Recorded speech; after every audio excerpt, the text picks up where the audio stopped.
नमस्कार सभी को, चैनल पर आप सभी का एक बार पुनः हार्दिक स्वागत। साथियों, आज का वीडियो भक्ति काल से संबंधित अंतिम वीडियो है और ये 5वां वीडियो है भक्ति काल का, जिसमें संपूर्ण भक्ति काल जो है मैंने नोट्स के रूप में आपको उपलब्ध करवा दिया है। आप टेलीग्राम चैनल से PDF भी ले सकते हैं और 5वां वीडियो जो है YouTube मेरे चैनल पर जो है वो अपलोड है, आप वहाँ से भी देख सकते हैं। तो साथियों, कॉलेज लेक्चरर की भर्ती है वो आ चुकी है, तो उसके लिए भी बहुत महत्वपूर्ण है, क्योंकि हिंदी साहित्य का जो इतिहास है वो संपूर्ण इतिहास पूछा जाएगा चारों कालों के बारे में। तो आदिकाल के 3-4 वीडियो हैं वो है अपलोड किए हुए हैं और भक्ति काल के कर दिए हैं। उसके बाद में आगे रीतिकाल के वीडियो आएंगे, इनको पढ़ें और अधिक से अधिक शेयर करें, चैनल को सब्सक्राइब कर लें, लाइक करना ना भूलें। तो साथियों, शुरू करते हैं आगे जहाँ से मैंने भाग चौथे में जिस जगह हमने छोड़ा था। तो इसमें देखो, अगला पॉइंट है कि श्री वल्लभाचार्य ने जिस पुष्टि मार्ग भक्त संप्रदाय की स्थापना की थी, उसका जिन हिंदी भक्त कवियों द्वारा पलवन किया गया, विस्तार किया गया, उन्हें अष्टछाप के कवि कहा जाता है, जिनमें कुंभन दास, मल्लुकदास और नंददास वगैरह ये हैं सूरदास। अष्टछाप या अष्टशका की स्थापना विठलनाथ जी ने की थी 1565 में। तो ये भी महत्वपूर्ण चीज़ है। इन 8 भक्त कवियों में से 4 वल्लभाचार्य के शिष्य थे, ये कुंभनदास, सूरदास, परमानंददास और कृष्णदास। ये जो चारों हैं साथियों, वो वल्लभाचार्य के शिष्य थे, कुंभनदास, सूरदास, परमानंददास और कृष्णदास।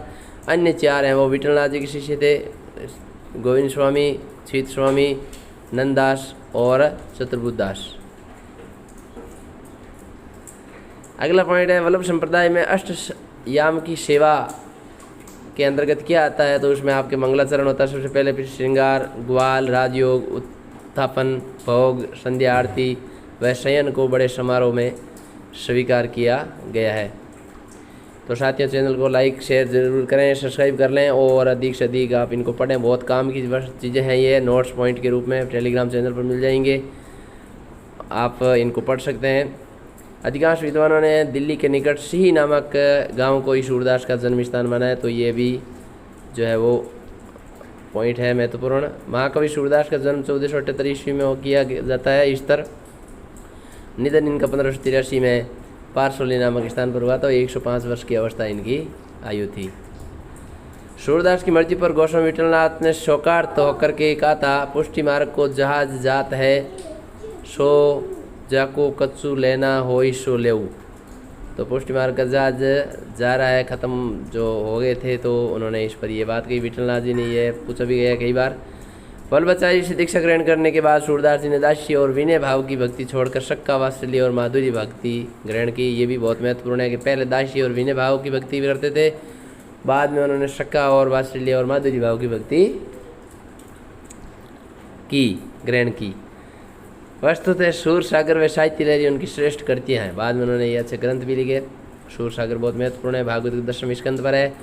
सूर सागर की रचना भागवत की पद्धति पर 12 स्कंदों में हुई है, 12 स्कंदों में। साहित्य लहरी सूरदास के प्रसिद्ध दृष्टकूट पदों का संग्रह है।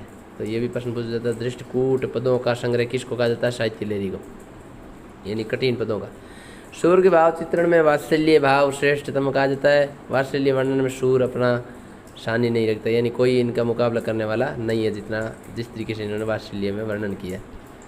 फिर देखो आगे है, भरमर गीत प्रसंग तो सूर का काव्य कला का उत्कृष्ट निर्देशन है।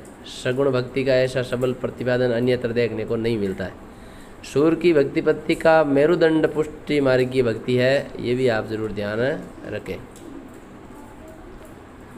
पोषण के भाव के आधार पर भक्ति के 2 रूप हैं, साधन रूप और साध्य रूप। ये है पोषण के आधार पर। साधन रूप भक्ति में भक्त को प्रयत्न करना होता है, किंतु साध्य भक्ति में भक्त सब कुछ विसर्जित छोड़ करके भगवान की शरण में अपने आप को छोड़ देता है। पुष्टि मार्ग की भक्ति अपनाने के बाद प्रभु स्वयं अपने भक्त का ध्यान रखते हैं। इस मार्ग में भगवान के अनुग्रह कृपा पर ही सर्वाधिक बल दिया जाता है। तो ये विस्तार से समझ लें। सूर की भक्ति पद्धति में अनुग्रह का ही प्राधान्य है, ईश्वर की कृपा।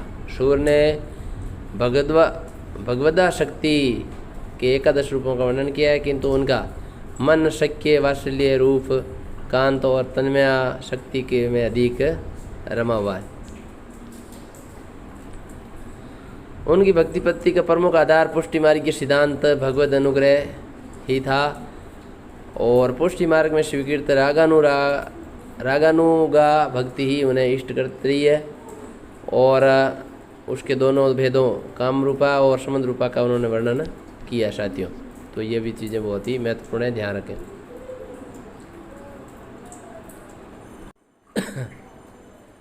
वैष्णव संप्रदाय में माधुरी भाव की भक्ति को अन्य प्रकार की भक्ति पद्धतियों की अपेक्षा अधिक श्रेष्ठ स्थान प्राप्त हुआ है। तो ये भी चीज़ महत्वपूर्ण है पॉइंट, क्योंकि व्यक्तिगत संबंध की निकटता और अन्यता की दृष्टि से माधुरी भाव में जो उत्कर्ष है वह अन्य प्रकार की भक्ति में परिलक्षित दिखाई नहीं देता है। भक्तन को कहाँ शीघ्र सो काम, ये कुमन दास का कथन है। वल्लभाचार्य के अष्टछापी शिष्यों में से प्रथम शिष्य थे कुमन दास, जो 4 शिष्य है ना उनमें जब ते प्रीति श्याम ते कीनी ता दिन ते मेरे इन नैनन ने कहू नींद ने लीनी। ये जो है पंक्तियाँ प्रीति परमानंद दास की है। परमानंद दास के सर्वाधिक पद बाल लीला विषयक है। अर्थ साहब के कवियों में काव्य सौष्ठव की दृष्टि से सूरदास का प्रथम, नंददास का दूसरा और परमानंद दास का तीसरा स्थान माना जाता है। अर्थशाप में ये निर्धारण है। श्रीनाथ जी के मंदिर का प्रबंध व्यवस्था हेतु अधिकारी पद पर नियुक्त किसे किया गया? अर्थशाप के कवियों में तो कृष्णदास को। ये भी महत्वपूर्ण पॉइंट है, ध्यान रखें जरूर। जो वीडियो देख रहे हैं वो लाइक और शेयर जरूर कर दें, लाइक ज़रूर करें, सब्सक्राइब कर लें चैनल को। आगे सभी वीडियो है वो अपलोड होंगे पूरी, और व्याकरण के भी वीडियो अपलोड हैं और भी बची हुई वो भी आएंगे। कृष्णदास अधिकारी के नाम से विख्यात अष्टचापी भक्त कवि कृष्णदास कुणबी जाति के थे, जो शुद्ध जातियों में परिगणित की जाती है। कृष्णदास के पदों की भाषा शुद्ध ब्रज भाषा है, यद्यपि उनकी मातृभाषा गुजराती थी, तो कृष्णदास ने ब्रज भाषा में रचना की। बाद में नंबर आता है नंददास का। नंददास अष्टचाप के कवियों में नंददास का स्थान काव्य सौष्ठव भाषा की प्रांजलता कठिनता की दृष्टि सूरदास के बाद आता है। 252 वैष्णव की वार्ता और अष्ट शकान की वार्ता में नंददास को तुलसीदास का भाई बताया गया है। तो ये भी बात गौर करने लायक है। नंददास का जन्म 1533 में यूपी उत्तर प्रदेश के सोरो क्षेत्र के रामपुर गांव में हुआ। शुकुर भी कहते हैं जिसको सोरो को, गांव में हुआ था नंददास का, ये ध्यान 1533। नंददास द्वारा रचित 15 ग्रंथों को देखकर उनका विधिवत शास्त्र अनुशीलन स्पष्ट हो जाता है। नंददास द्वारा रचित 15 ग्रंथों के नाम इस प्रकार है, तो आप इनको भी याद करें। महत्वपूर्ण जो ग्रंथ है: अनेकार्थ मंजरी, रूप मंजरी, रस मंजरी, मान मंजरी, वीर मंजरी, प्रेम बारकड़ी, श्याम सगाई, सुदामचरित और रुक्मणी मंगल, भंवर गीत, रास पंचाध्यायी, सिद्धार्थ पंचाध्यायी, दशम स्कंद भाषा, गोवर्धन लीला व नंददास पदावली, ये इनकी रचना है। अनेकार्थ मंजरी एक प्रकार का पर्याय कोश ग्रंथ है। इसके मंगलाचरण में शुद्ध अद्वैत संबंधी दार्शनिक विचारों को प्रकट किया गया है। तो ये ध्यान रखने बात है। मान मंजरी में भी शब्दों के पर्यायवाची ही लिखे गए। प्रथम पंक्ति में पर्यायवाची है और दूसरी में कवि ने उस शब्द का प्रयोग कर दूती द्वारा राधा के श्रृंगार का वर्णन किया है। ये ग्रंथ नंददास के भाषा विषय प्रौढ़ ज्ञान और पांडित्य का प्रतीक है। रूप मंजरी नंददास का लघु प्रेमाखाने काव्य है। तो ये ध्यान, प्रेमाखाने काव्य है ये रूप मंजरी। सुदामचरित की कथा श्रीमद् भागवत से गृहीत है। रास पंचाध्यायी नंददास श्रेष्ठ कृतियों में से एक है और इसमें लौकिक और पारलौकिक प्रेम को समन्वित रूप से प्रस्तुत किया गया। रास पंचाध्यायी में रास पंचाध्यायी भाषा विषयक प्रतिपादन शैली, कवि कल्पना और काव्य सौंदर्य व मौलिक उद्भावनाओं की दृष्टि से नंददास की जड़िया उपाधि को सार्थक बनाती है। रास पंचाध्यायी के आधार पर इनको जड़िया उपाधि दी गई थी। भंवर गीत नंददास के परिपक्व दर्शन, ज्ञान, विवेक, बुद्धि, तार्किक शैली व कृष्ण भक्ति का परिचायक ग्रंथ है।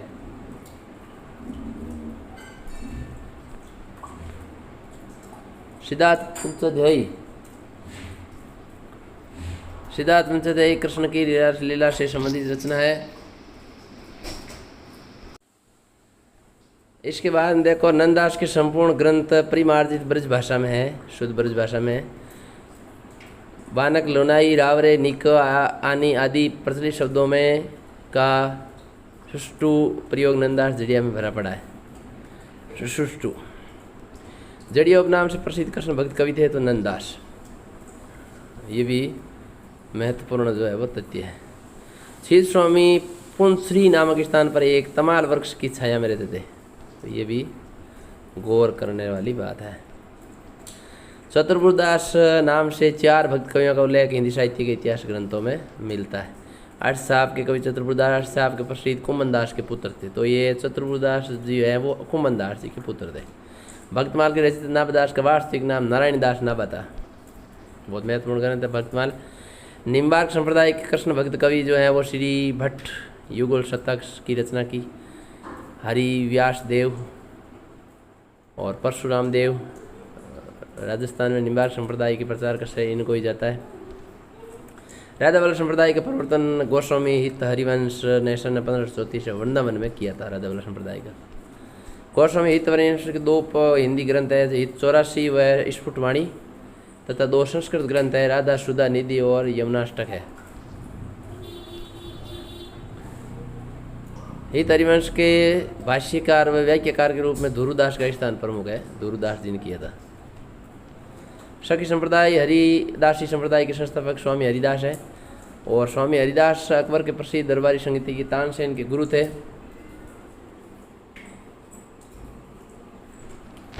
स्वामी हरिदास की केवल 2 रचनाएं, सिद्धांत के पद और केलीमाल। केलीमाल स्वामी हरिदास की प्रसिद्ध रचना है।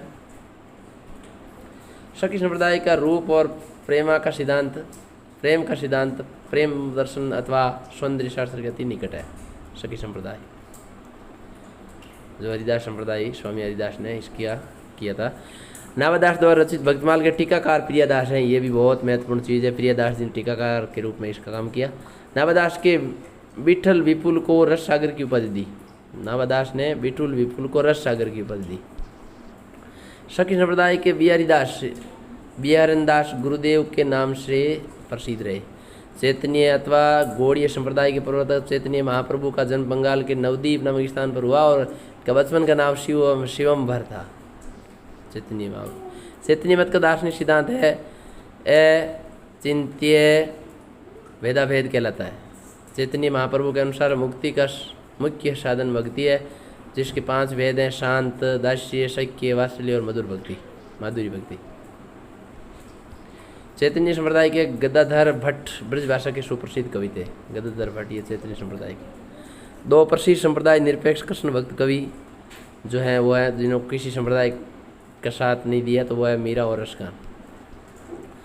मीराबाई का विवाह सन 1516 में राणा सांगा के ज्येष्ठ पुत्र भोजराज के साथ हुआ था। 1516 में हुआ। भोजराज के निधन के बाद चित्तौड़ के शासक राणा विक्रमादित्य ने मीरा को अनेक प्रकार से प्रताड़ित किया। वृंदावन में मीराबाई की भेंट प्रसिद्ध कृष्ण भक्त कवि गोस्वामी से हुई, तो विक्रमादित्य ने अनेक दुख दिए। भोजराज जी के निधन के बाद मीरा के स्फुट पद मीरा पदावली नाम से प्रकाशित है। मीरा पदावली का संपादन परशुराम चतुर्वेदी ने किया, जो हम सब ने पढ़ाई है किताबों में। रसखान का जन्म 1533 में हुआ। नंदास की तरह के आसपास स्वीकार किया जाता है। कुछ समय पहले तक ये माना जाता था कि रसखान सैयद इब्राहिम ही का ही उपनाम है, किंतु प्रवृत्ति अनुसंधान के आधार पर यह धारणा निर्मूल सिद्ध हो चुकी है। प्रसिद्ध यह है कि रसखान ने गोस्वामी विठलनाथ जी से वल्लभ संप्रदाय की दीक्षा ली थी। विठलनाथ जी से इनके गुरु हो गए। रसखान काव्य के प्राय सभी समीक्षक इस बात पर सहमत हैं कि प्रेम वाटिका 1614 में उनकी अंतिम काव्य करती है। प्रेम वाटिका व दान लीला नामक विशिष्ट आकारबद्ध कृतियों के अलावा उनकी संपूर्ण वाणी मुक्तक सवयों में बंद है। वर्तमान समय में रसखान का सर्वाधिक प्रचलित संकलन है सुजान रसखान है। कल्याण पत्र में रसखान की एक अन्य लघु कृति है अष्टयाम प्रकाशित है, तो ये भी रसखान की है। इस प्रकार रसखान की मुख्यतः 4 रचनाएं प्रमाणित मानी जाती है। सुजान रसखान, प्रेम वाटिका, लीला व अष्टयाम। सॉरी मित्रों, सुजान रसखान स्फुट छंदों का संग्रह है, जिसमें 181 छवि हैं, 17 कविता, 12 दोहे और 4 शॉर्ट है। सुजान रसखान। प्रेम वाटिका में 53 दोहों की लघु करती है तथा दान लीला केवल 11 पदों का छोटा सा दान लीला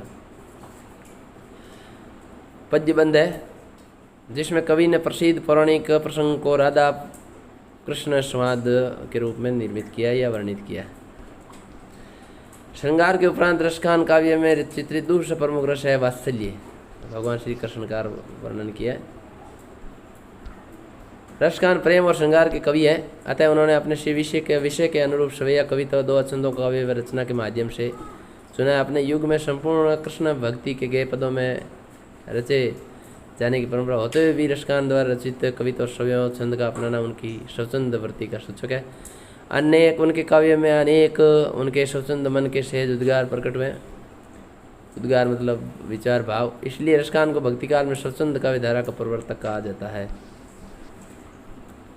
भक्ति काल में दूसरा आडा द्वारा रचित वीर काव्य विरुद्ध छिहत्तरी सर्व प्रसिद्ध है। इसमें महाराणा प्रताप का यशोगान हुआ है। दूसरा आडा द्वारा रचित महाराणा प्रताप। अखबार के दरबारी कवि गंग की 3 प्रसिद्ध रचनाएं गंग पदावली, गंग पच्चीसी और गंग रत्नावली। अकबर के दरबारी कवि रहीम यानी अब्दुल रहीम खान काना ने 11 वर्ष की अवस्था में काव्य रचना शुरू कर दी। रहीम की रचनाओं में दोआवली, नगर शोभा, बरवे नाई का भेद और मंदनाष्टक प्रमुख है। मंदनाष्टक में कृष्ण लीला संबंधी 8 सुंदर पद है। रहीम की नीति संबंधी 2 है वो सर्व प्रसिद्ध है। भक्ति काल में रीति काव्य है। भक्ति काल के सबसे महत्वपूर्ण रीति काव्य माने जाते हैं, रीति कवि माने जाते हैं कृपाराम। हिंदी रीति निरूपण परंपरा का प्रथम ग्रंथ माना जाता है कृपाराम का हितरंगिणी ग्रंथ। कौन सा? हितरंगिणी। कृपाराम के बाद भक्ति काल के दूसरे महत्वपूर्ण रीति कवि सूरदास किए जा सकते हैं। रस सामग्री और अलंकार के साथ रीति निरूपण की शैली के सर्वप्रथम प्रयोग सूर की साहित्य लहरी में मिलता है, तो ये भी आप जरूर ध्यान रखें। नंददास हिंदी साहित्य के अंतर्गत नंददास यद्यपि भक्त कवि के रूप में ही प्रसिद्ध है, तथापि इस काल में रीति निरूपण की जो धारा कृपाराम में आरंभ हुई थी उसको आगे बढ़ाने में इनका महत्व भी संदिग्ध नहीं है। नीति निरूपण संबंधी नंददास का एकमात्र ग्रंथ जो है वो रसमंजरी है। भानुदत्त की रसमंजरी के आधार पर इसमें सविख्या और परीक्षा के वेदों तथा आवश्यकतानुसार नायिका के 9 भेदों के साथ धृष्ट, शठ, दक्षिण और अनुकूल नामक नायक के 4 भेदों को और समझाया गया है। यद्यपि विवेचन और मौलिकता की दृष्टि से इस कृति का कोई महत्व नहीं है रसमंजरी का। बाद में बात करते हैं केशवदास का। भक्ति काल में ये कवि हैं। रीतिकाल के प्रवर्तक आचार्य केशवदास का जन्म 1560 के आसपास और मृत्यु 1600, ये जो थोड़ा सा है कटा हुआ यहाँ से, लगभग हुई थी।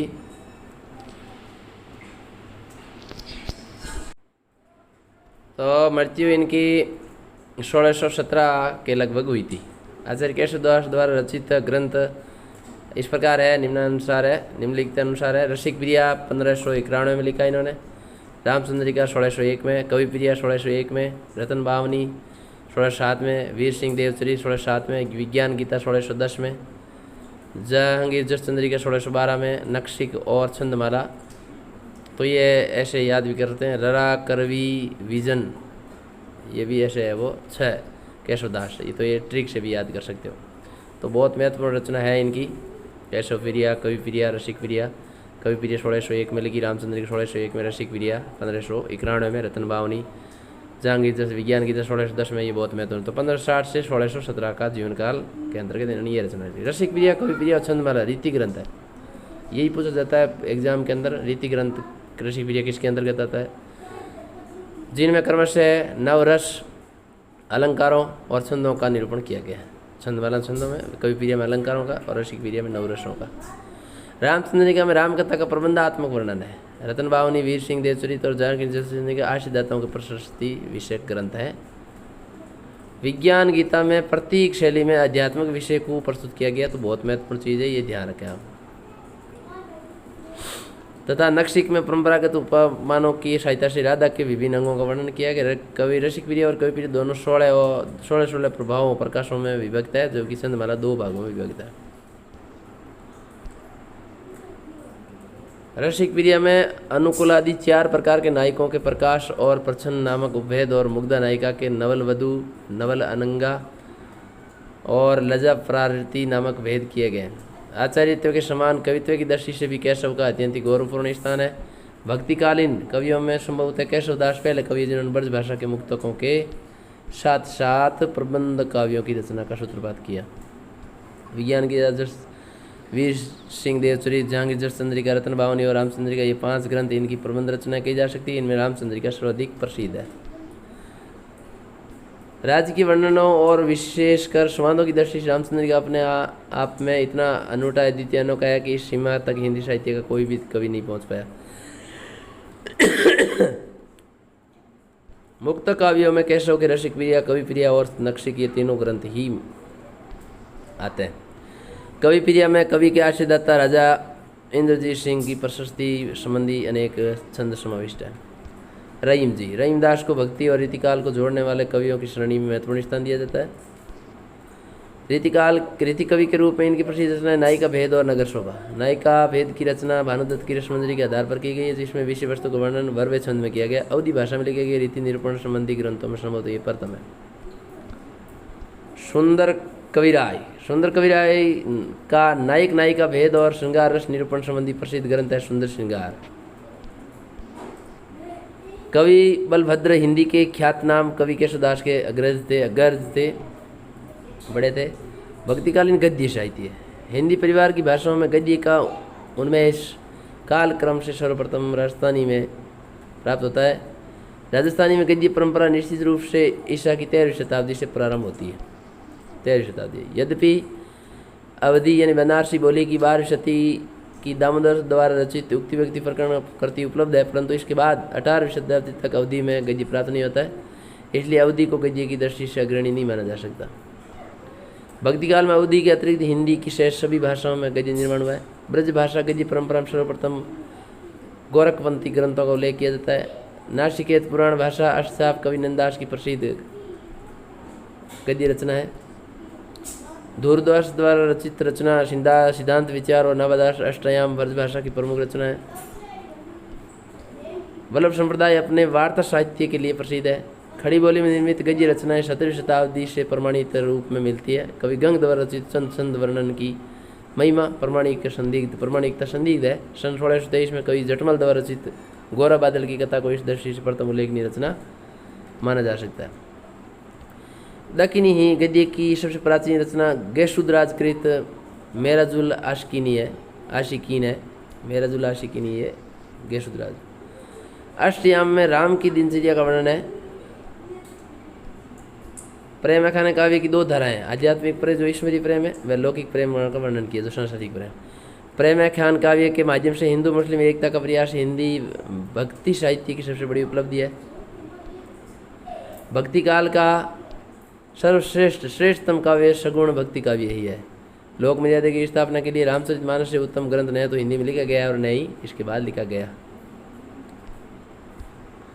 वल्लभ संप्रदाय का वार्ता साहित्य किन 2 विद्वानों के वचनामृतों पर आधारित है, तो गोस्वामी विठलनाथ और गोस्वामी गोकुलनाथ। भक्तिकाल प्रमुख संप्रदाय ये प्रवर्तक हैं वो इस प्रकार श्री संप्रदाय रामानुजाचार्य है, रुद्र संप्रदाय विष्णु स्वामी है, सनक संप्रदाय निम्बाराचार्य है, रामावत संप्रदाय रामानंद जी है, ब्रह्म संप्रदाय मध्वाचार्य है, स्मार्ट संप्रदाय शंकराचार्य है, सखी संप्रदाय है स्वामी हरिदास, राधा वल्लभ संप्रदाय श्री इत्यादि वंश।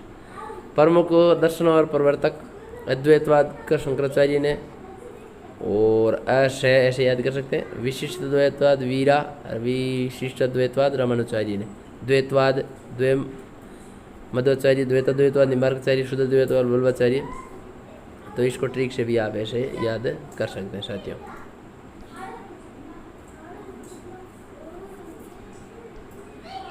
गुरु किसके कौन थे, तो वल्लभाचार्य गुरु विष्णु स्वामी, सूरदास के वल्लभाचार्य गुरु थे, गोस्वामी जी के तुलसीदास नर हरिदास, रामानंद जी के राघवानंद जी, मीरा के हरिदास रविदास, बिहारी के नर हरिदास, जायसी के शेख मोहिदी, नाबादास के अग्रदास, कबीर धना पीपा और हरिदास के भी गुरु रामानंद जी थे। आचार्य हजारी प्रसाद दिव्य ने संत काव्य को भारतीय चिंतन धारा का स्वाभाविक विकास माना, नहीं कि इस्लामी प्रभाव से माना। तो ये भी कथन है वो याद रखें। आचार्य शुक्ल के शब्दों में साधना के क्षेत्र में जो ब्रह्म है, साहित्य के क्षेत्र में वही रहस्यवाद है, ये आचार्य शुक्ल ने कहा था। मध्वाचार्य के ब्रह्म संप्रदाय में राधा मान्य नहीं है। वारकरी पंथ के प्रवर्तक संत ज्ञानदेव है, वारकरी। श्री गुरु ग्रंथ साहिब में कबीर, सूर, मीरा की रचनाओं का संग्रह है, जबकि तुलसी की रचनाओं का नहीं है। आचार्य शुक्ल ने कबीर की भाषा को सदोगड़ी कहा है। गुरु नानक के पद गुरु ग्रंथ साहब में मेला प्रकरण में सम्मिलित है। रहीम संत कवि नहीं है। हरडेवाणी संत दास व जगन्नाथ दास द्वारा संकलित दादू की रचनाओं का संग्रह है हरडेवाणी।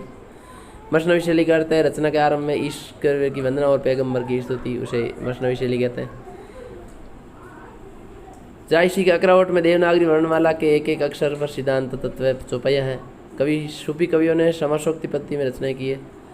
आचार्य शुक्ल ने राम भक्ति में रसिक संप्रदाय का प्रवर्तक रामचरण दास को माना है, न कि अग्रदास को। अधिकांश विद्वान अग्रदास को मानते हैं। हिंदी में राम भक्ति साहित्य संबंधी प्रथम काव्य रचना रामानंद कृत राम रक्षा स्त्रोत है, राम रक्षा स्त्रोत है, तो ये ध्यान रखें। अनावदास ने तुलसीदास जी को कली काल का वाल्मीकि कहा था। गिरीशन ने तुलसी को बुद्ध के बाद सबसे बड़ा लोकनायक कहा गिरीशन ने। आचार्य शुक्ल ने तुलसी को हिंदी का सर्वश्रेष्ठ कवि सिद्ध किया। रामचरितमानस का सर्वप्रधान रस शांत है। इसके अरण्यकांड और लंका कांड में विभत्स रस का प्रयोग मिलता है। राम भक्ति में तत्सुखी शाखा का परिवर्तन जीवाराम ने व सौमुखी शाखा का परिवर्तन रामचरण दास ने किया। कृष्ण भक्ति का विधारक प्रवर्तक वल्लभाचार्य और हिंदी क्षेत्र में सबसे पहले कृष्ण भक्ति का प्रचार मध्वाचार्य के द्वारा हुआ। सूरसागर एक उत्कृष्ट गीति काव्य है। विठलनाथ ने पुष्टि मार्ग का जहाज किसे कहा? सूरदास को कहा। सूरसागर की रचनाएं 12 स्कंदों में हुई। प्रथम स्कंद में विनय के पद, नवम स्कंद में रामावतार और 10वें स्कंद में सर्वाधिक पद है। ब्रजभाषा को साहित्य रूप देने वाला प्रथम कवि सूरदास है। भ्रमर गीत से आशी है भ्रमर को माझी बनाकर गोपियों की आत्मा की अभिव्यक्ति को गीत के रूप में प्रस्तुत करना। हिंदी में भ्रमर गीत परंपरा का सूत्रपात महाकवि सूरदास ने किया है। सूर के भ्रमर गीत की सबसे बड़ी विशेषता ज्ञान पर प्रेम की और योग पर भक्ति की विजय है। अष्ट साहब के सबसे वरिष्ठ कवि और कनिष्ठ कवि तो कुंभन दास और नंददास। अष्ट साहब के कवियों में सर्वाधिक कुशाग्र बुद्धि के कवि जिन्हें श्रीनाथ जी के मंदिर तो कृष्णदास। सूरदास के बाद अष्ट साहब के दूसरे प्रसिद्ध संगीतज्ञ गोस्वामी गोविंद स्वामी। अष्ट साहब के कवियों में सूर के बाद वात्सल्य का वर्णन सबसे ज़्यादा परमानंद दास ने किया है। अष्ट साहब के कवियों में सर्वाधिक काव्य शास्त्री है नंददास के कवियों में। रचनाओं में सूरदास ने कुल 3 भ्रमर गीतों की रचना की। सूर के प्रसिद्ध भ्रमर गीत काव्य परंपरा में जो लब्ध प्रतिष्ठा है वो है नंददास। गोस्वामी तुलसीदास जी की कृष्ण गीतावली रचना में भ्रमर गीत परंपरा का निर्भर हुआ है। जगन्नाथ दास रत्नाकर का उद्धव शतक भ्रमर गीत परंपरा के विकास को पूर्ण और समृद्धि प्रदान करता है। सत्यनारायण कवि रत्न के भ्रमरदूत में देश प्रेम और मातृहत्या की सफलतापूर्वक कवि वेदना हुई है। हरिऔद्य के प्रिय प्रवास में भ्रमर गीत परंपरा का निर्वाह हुआ है। और डॉक्टर नगेंद्र के अनुसार भक्ति काल की समय अवधि 1350 से 1650 है। पुष्टि मार्ग का प्रवर्तन वल्लभाचार्य ने किया था। पुष्टि मार्ग का संबंध किस दार्शनिक से मत से है तो शुद्ध द्वैतवाद से है, जिसको वल्लभाचार्य ने लागू किया। संत कवियों के दार्शनिक सिद्धांतों का मूलाधार है द्वैत वेदांत। भक्तमाल के अनुसार रामानंद के 12 शिष्य थे। शुक्ल ने निर्गुण मार्ग का निर्दिष्ट प्रवर्तक किसे माना है? कबीर को। ज्ञान समुद्र के रचयिता कौन है? सुंदरदास। कबीर की समस्त रचनाओं को विजक में संकलित किया संत धर्मदास। जो नर दुख में दुख नहीं माने पंक्ति रविदास की है। पर्वोत्तम चंदन हम पानी ये भी रविदास जी की है। अद्वैत का मूल प्रतिपादन है जीव और ब्रह्म एक है।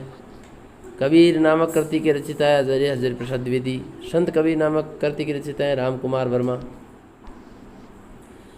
दशदा भक्ति का आगार माना जाता है रामानंद जी से। डॉक्टर नगेंद्र ने अशयत की हंसावली यानी हंसावती को प्रेमाख्यान काव्य परंपरा का पहला ग्रंथ माना है। शुक्ल जी ने प्रेमाख्यान परंपरा का सर्वाधिक प्रौढ़ और सरस ग्रंथ किसे माना है? जायसी की पद्मावत को। जायसी कृत पद्मावत में वीर्य वर्णन के अंतर्गत 12 मासों का आरंभ किस मास से हुआ है? आषाढ़ से हुआ है, तो ये भी ध्यान रखना आषाढ़ से। पद्मावत का रचना काल है 1540। जायसी ने पद्मावत में अपने किस गुरु का उल्लेख किया? सैयद अशरफ का। किस प्रेमाख्यान ग्रंथ में नायक एक पत्नी व्रता का पालन करता है? वह एक सुंदर राजकुमारी का परिणय प्रस्ताव ठुकरा देता है, तो यह है मंजन कृत मधुमालती रचना में। एक पत्नी व्रता का पालन करता हुआ एक सुंदर राजकुमारी का परिणय प्रस्ताव ठुकरा देता है। प्रेमाख्यान काव्य परंपरा में अधिकांश काव्य प्रबंध शैली में रचे गए। प्रेमाख्यान सूफी काव्य परंपरा का प्रथम ग्रंथ है अशाइत की हंसावली। संख्या की दृष्टि से सर्वाधिक प्रेमाख्यान रचना करने वाले जौन कवि है जिन्होंने रचना लिखी। पद्मावत के रूप की तुलना आधुनिक काल महाकाव्य पगाम्यानी से की जा सकती है। जायसी कृत पद्मावत महाकाव्य में कुल 57 खंडों में विभक्त है। हिंदी में सूफी काव्य परंपरा में सबसे श्रेष्ठ कवि जायसी है।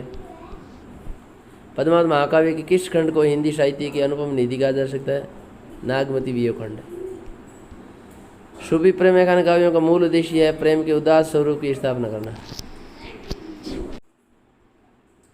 विक्रम वेताल की कथा पर आधारित शुभी प्रेम एकांत काव्य अष्टायत की हंसावली है। हिंदी में कृष्ण को काव्य का विषय बनाने का श्रेय सर्वप्रथम विद्यापति को है। जनश्रुतियों के आधार पर किस कवि को तुलसीदास जी का भाई माना जाता है? नंददास को। वो गोपी समाज से युक्त काव्य परंपरा को भ्रमर गीत काव्य परंपरा के नाम से जाना जाता है। सूर की गोपियाँ सर्वाधिक भावुक है जबकि नंददास की गोपियाँ सर्वाधिक तर्कशील है। ये भी बहुत अच्छा कथन है। लाइक शेयर जरूर कर दें और सब्सक्राइब कर लें चैनल को। वात्सल्य और श्रृंगार का सम्राट सूरदास जी को कहा जाता है। सूर की भक्ति भावना किस वर्ग के अंतर्गत आती है? सखी भाव के अंतर्गत। इन मुसलमान हरिजनन पे कोट इन हिंदू वारिन, ये भारतेंदु ने कहा है कि पंक्तियाँ किस कवि के लिए कही गई है? तो भारतेंदु जी ने ये पंक्तियाँ कही है सरस खान के लिए। नंददास की सबसे श्रेष्ठ कृति है। नंददास की किस कृति मुग्ध और उन्हें जड़ी उपाधि दी गई? राजपंचदेय। राधा वल्लभ संप्रदाय में गद्दी सेवा का विधान है। पुष्टि मार्ग के संस्थापक वल्लभाचार्य है। संख्या की दृष्टि से सर्वाधिक रचनाएं किस कवि ने कृष्ण भक्त कवि ने की? धुरुदास ने 42 रचनाओं की रचना की है। धुरुदास ने कृष्ण के किस रूप का चित्रण किया? लोकरंजक। रसगान की किस रचना में राधा कृष्ण को मालिन माली मानकर प्रेम के गूढ़ तत्व का सूक्ष्म विवेचन किया गया? प्रेम वाटिका जो 1614 में लिखी गई थी रसगान की। वृंदावन में मीरा की भेंट किस कृष्ण भक्त गोस्वामी विठलनाथ से? आचार्य शुक्ल के शब्दों में आगे होने वाले कवियों की श्रृंगार और वात्सल्य की उक्तियाँ सूर की जुटन किसी जान पड़ती है? तो ये भी है। काय को गोपीनाथ कहावत ये सूर की रचना है, पंक्ति है। कालक्रम से कवि सूर, मीरा, नंददास, रसकान। इनका जो सूरदास का 1478, मीरा 1504, नंददास 33, रसकान भी 33 में। रस नामक भाव प्रकाश नामक ग्रंथ में अष्टचाप कवियों के लीलात्मक स्वरूप का उल्लेख है। भाव प्रकाश पूर्व मीमांसा भाष्य की रचयिता है वल्लभाचार्य। सूर के भ्रमर गीत का मुख्य आधार है श्रीमद् भागवत का 10वां स्कंद। जो मन गिरधर छवि पे अटकी हो, कृष्णदास का ये कथन है। काय करो बैंकुटी जाए जहाँ नहीं नंद, जशोदा गोपी ग्वाल गाए, ये परमानंद जी ने कहा था। तो ये ध्यान रखें आप। शोभित कर नवनीत लिए मुक ददी लेप किए, तो ये सूरदास जी की रचना है, ये उनका कथन है। जब ते प्रीति श्याम तक की निता दिन ते मेरे इन नैनन ने को परमानंद दास जी का है। प्रीति से परमानंद दास। सूर ने लगभग 3000 कविताएं लिखी। फिर कृष्ण भक्त कवि ने कृष्ण का किस कृष्ण भक्त कवि ने कृष्ण की सोयो में रसकान ने किया? कौन सा कृष्ण भक्त अपने समय का महान संगीतज्ञ भी था? स्वामी हरिदास। शुद्धद्वैतवादी दर्शन के अनुसार ब्रह्म माया से श्रोता अलिप्त अर्थात शुद्ध है। पुष्टि मार्ग के अंतर्गत पुष्टि का अर्थ है भगवान की कृपा। सूर के भाव चित्रण में सर्वश्रेष्ठ है वात्सल्य वर्णन। अकबर अष्टसाब के किस कवि के पदों पर मुग्ध हुए? कुंभनदास।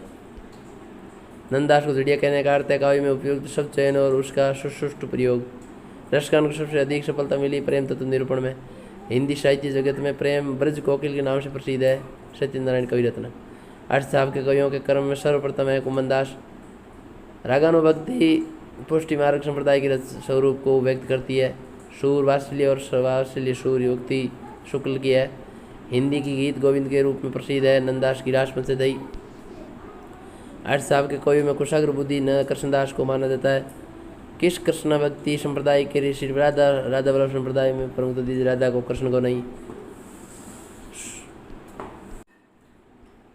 सूरदास ने भक्ति के कितने रूपों का वर्णन किया है? 11।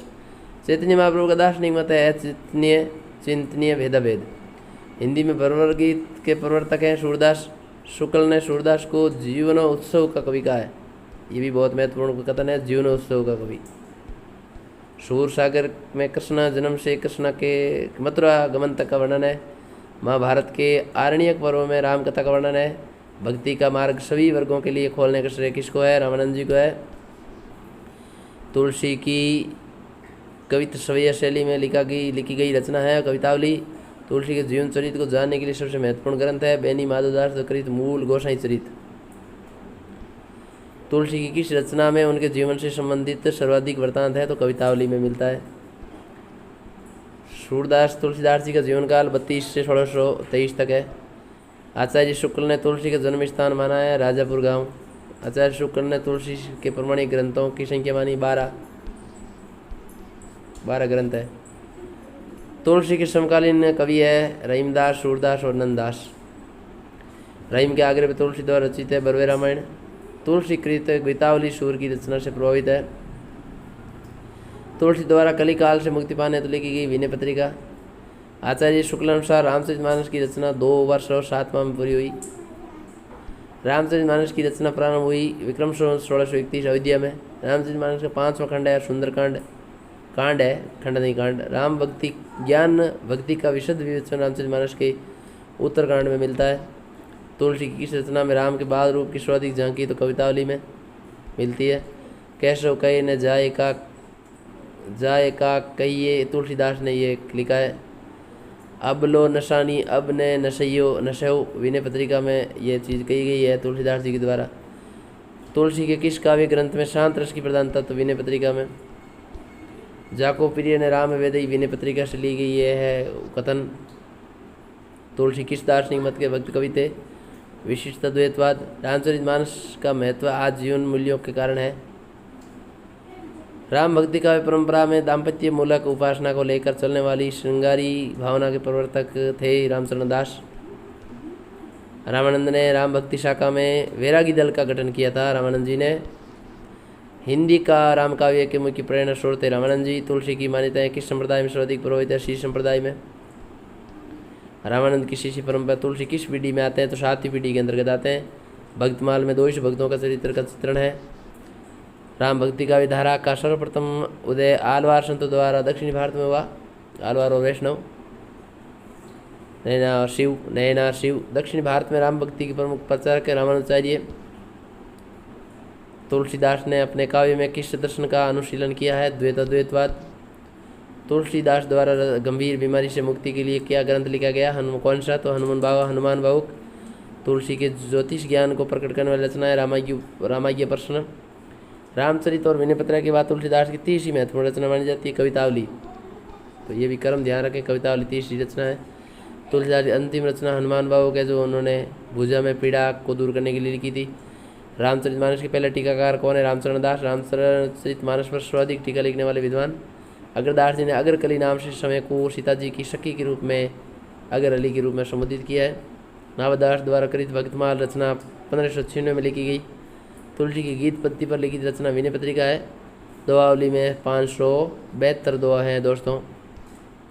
भक्तमाल के टीकाकार के रूप में प्रसिद्ध है प्रियदास जी हैं। कवित्व विवेक एक नर एक नई मोरे तुलसीदास जी की पंक्ति है। हिंदी के जातीय कवि तुलसीदास जी को माना जाता है। विनय पत्रिका में 300 पद है और दुआवली में 572 दुआ हैं। तुलसीदास जी अकबर के समकालीन थे।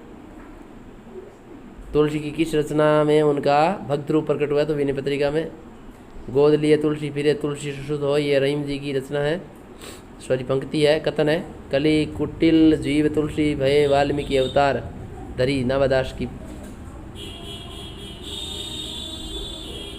हिंदी में राम काव्य धारा के प्रवर्तन का श्रेय है रामानंद जी को। ज्योतिरेश्वर ठाकुर द्वारा मैथिली हिंदी में रचित गद्य की पुस्तक वर्ण रत्नाकर को मैथिली का विश्वकोश कहा जाता है। इस प्रकार ये जो है वो भक्ति काल का संपूर्ण नोट्स के रूप में आपके पूरा हो चुका है। अगला वीडियो रीतिकाल का आएगा जल्दी साथियों। लाइक शेयर करना ना भूलें। वीडियो अंत तक देखने के लिए आप सभी का बहुत बहुत धन्यवाद। थैंक यू साथियों।